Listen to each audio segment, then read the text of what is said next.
tell me that we're going to suffer the same fate that the others before us suffered, such as George Washington Carver, invented 1,500 agricultural products that appealed to his race, and they denied him? He had to sell his formula to Henry Ford for $100,000. Mr. Charles Drew, he was the inventor of blood plasma. He died eating blood. Now, here we are curing AIDS and recorded curing sickle cell.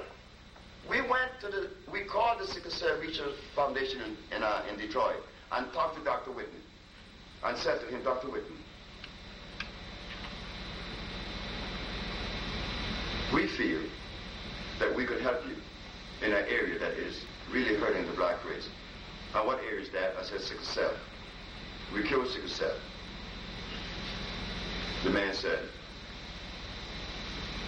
I'm not interested in your cures for sickle cell, and slammed the phone down in my face. I went to Howard University. You know, all of us black people hold Howard very high in the scholastic field. Howard University. So what happened? I went there, and they directed me to one man known as Castro, Dr. Castro, because he's head of hematology. I said, Dr. Castro, we cure sickle cell. We want to help. Black children doesn't have to suffer sickle cell anymore. He said, have you written a book? I said, no, I've never written any book. Well, how would I be able to scrutinize your premise if I do not have written material in front of me? I say, mathematically, you're right. But I do not live a mathematical life. Have you written a book? He said, yes, I've written several. Do you cure AIDS? No. Do you cure sickle cell? He said, no. I said, well, there you got it. What does writing a book have anything to do with curing sickle cell? I can see. My cure does not come because I'm able to scrutinize the philosophy of others before me, because if I had done so, I would be a victim and a recipient of the philosophy that they established as truth. But I had to deviate to another one. And for your information, Mr. Castro, I come with a black perspective. Totally black perspective. Because that's all I know. I know nothing about no Jews. I know nothing about no Japanese or Chinese. I know nothing about Greeks. But about my mama, I know something. It is her and her alone I should know about, not the philosophy of another. And because we accepted the philosophy of another, we missed the boat. The food that was consistent to keep us healthy. Through time immemorial was removed, and we didn't know. We had no idea. And every time we go to see a doctor, the disease would come back. But he too didn't know that the food was doing this detriment. Because the lady that came to me in Detroit just recently, 82 years of age, was crying one day because her doctor died the week before she saw me, and the doctor was only 62 years of age. She was crying because she was scared. If this doctor died, and she's older than him, what was it that he was giving her that he could not give his own self and save his own life? If he could not save his life, what was he doing to her? And that's why the lady was scared. Did it work? Sure it did. So we want to now make sense. Because I'm going to ask, there will be a period of some questions and answers in a minute, and I want you to ask the question that you always wanted to ask. I mean, I, myself, I'm now 55, but I still feel 14. When young men in their 20s tell me, sir, I feel undeserving of that, because I still have the same feeling inside of me I had at 15. Which means there is not a person in this room that I do not give my love and respect to. I was never a disobedient child. I'm not disobedient now. I was sick once, full of hate and rage, but I got rid of that right quick. But I'm saying that to say this. We want to make sense. I wish that I was in the audience, listening to a man say what I just said. That there's only one disease, and that he cured AIDS. I mean, I wish I was in the audience listening to a man. Unfortunately for me, I became the man I wanted to hear. I became the man I wanted to listen to. And maybe that's the fact. Maybe that's the truth too. But I don't want to be the man sitting in front of you. I want to be in the audience. Because I want to hear what this man sounds like. I want to see what I would do for him. What I could possibly do to help this man. Because if I am your brother. I am your brother. The Ocean Research Institute represents you. And we claim to cure all these diseases, and we do not in any way deserve your cooperation. Sure we do. We need you. Yes, we cure these diseases, and we do these things so easy. Easy because we are able to remove you from the food that was totally inconsistent with your journey, your cosmic journey, your ecclesiastical journey. My brother was a preacher. He just died last year. People in this audience met my brother. My brother did not like me too well because he said that I didn't go to church. No, I don't go to church.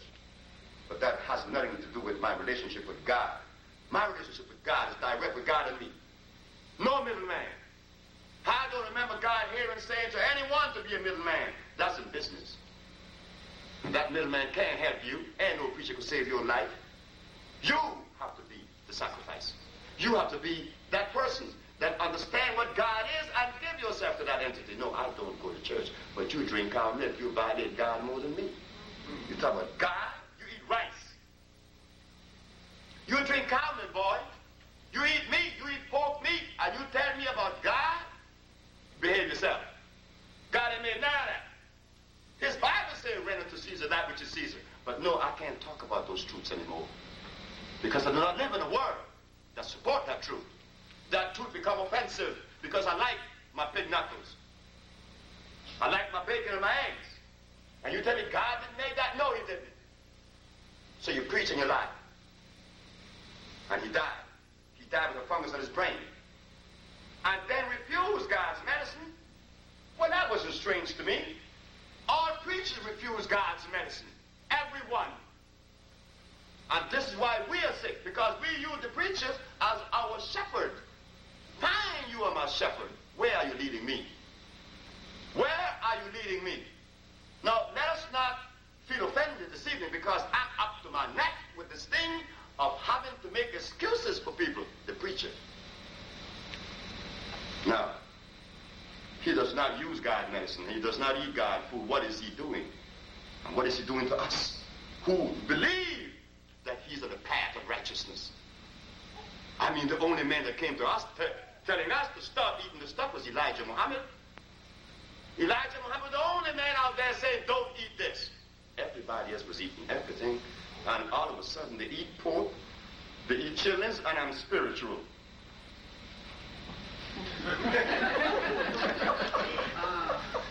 You see?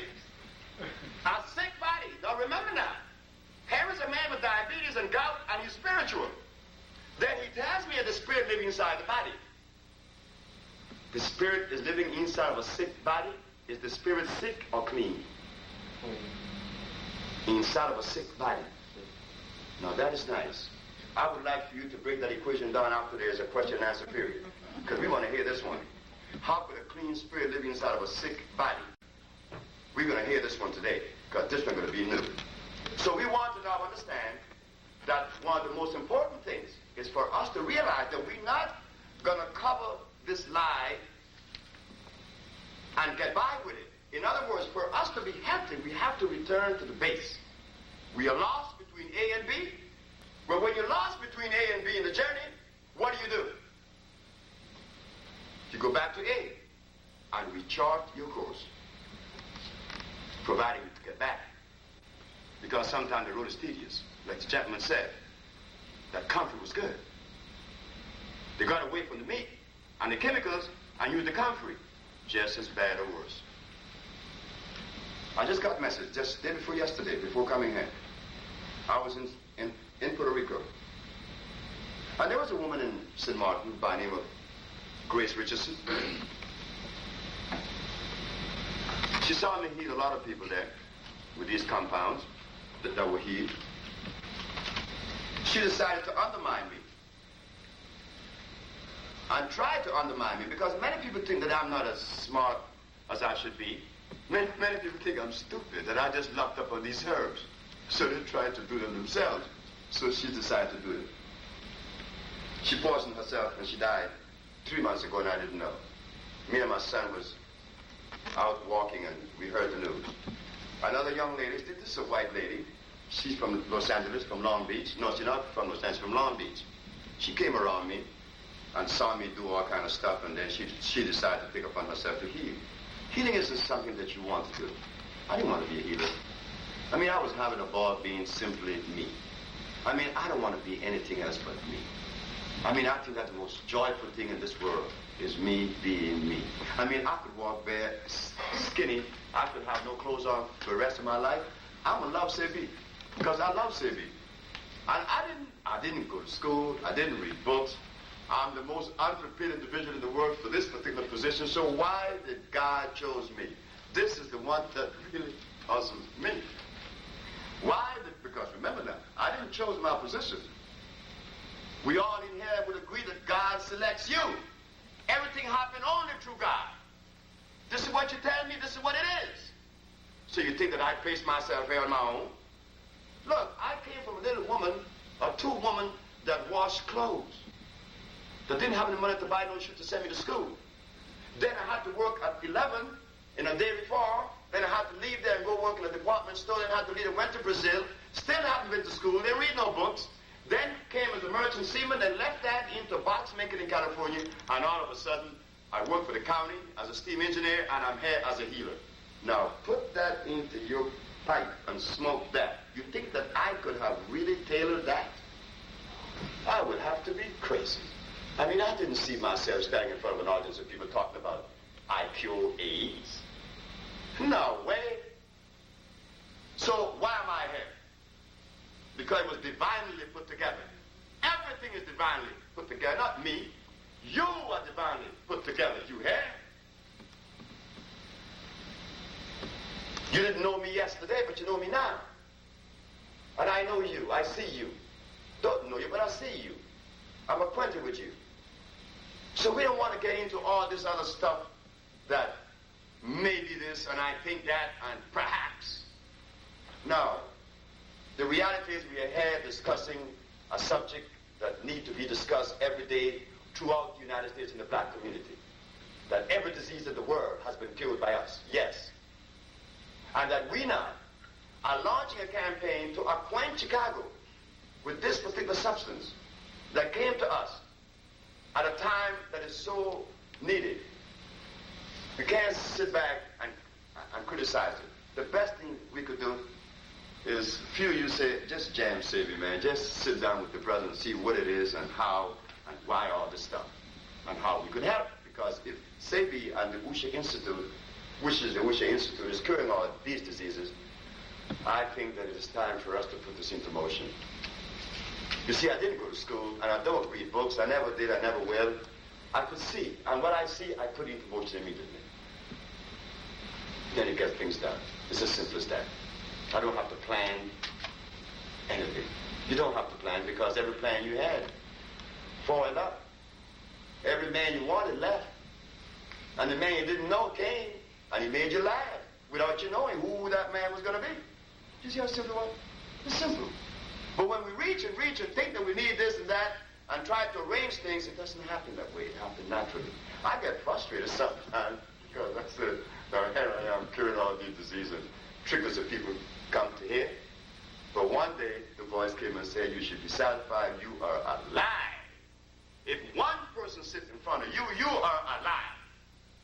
And that's the bottom line. Your brother died. And you should be happy that you see God in the manner in which you see God. Because when I go to church, I mean, I see everybody in there telling me, praise the Lord, but they all have diabetes and swollen ankles. You see what's going on here? I mean, what is going on? You mean to tell me that God can allow these people to be sick and they pray to him? No. It wasn't God's fault. It's that they were misled. And they're eating food that brings about pain because God is merciful and kind. God is just. God is love. And love is the key. So in closing, remember that now genetics dictates our nutrition, meaning that we're going to have to eat the thing that was given to us by God in Africa. But since we do not have them with us, we make those things possible for you to get in these bottles. The woman last night, or the gentleman called last night, was very angry at me because he said that his wife or someone took the stuff and they felt so bad they had to rush her to the doctor. How do you think my mother felt, I said, when she took it? My mother screamed. My mother jumped up and screamed. My little girl, 13 years of age, is downstairs with my mother. She would not call her mother upstairs. She called me all the way from Puerto Rico to New York. 1 o'clock in the morning. Daddy, Grandma is in a bad way. She's crying. Her heart is beating fast. And she looks very, very, very, very bad.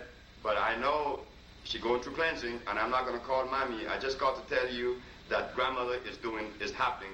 This is what's happening to Grandmother. I said, thank you, Usha. Give us some water. Usha gave us some water, gave us some water, gave us some water, gave us some water. My mother, she's in Honduras right now, healthy. But we have to fight with this 74-years-old woman. Oh, was it her fault? No. My mother was eating stuff that was bad for her for 73 years. Oh, God. Now, her son had to take it out. Her son had to come and take those things out of his mother. Isn't he going to shake the foundation just a little bit? Isn't she going to get a high fever immediately? Because the toxins are traveling out. But the man last night was not like my 13-years-old daughter that understood, that could see. It's about seeing, not about reading books. Because when I was, Richard tricked me with a book. Richard knew that I didn't go to school. So there was a book with this cow jumping over this moon. He said, you see, a cow could jump over the moon. I said, Richard, look across the street. You see that cow behind the fence? That cow could not jump across the fence. But it's in the book. Carrots are good for your eyes. They contain vitamin A. But in reality, it has starch. And starch is converted in the body into carbonic acid. God did not make anything that contains starch. That is the secret, fellas. Ladies and gentlemen, that is the very secret. There is nothing on the planet that contains starch that God made. If God had made a substance on the planet that contains starch, God is saying that he does not like his children. Because starch will kill you gradually. It will clog your intestines. It will play havoc on your brain and really do a number on your nervous system.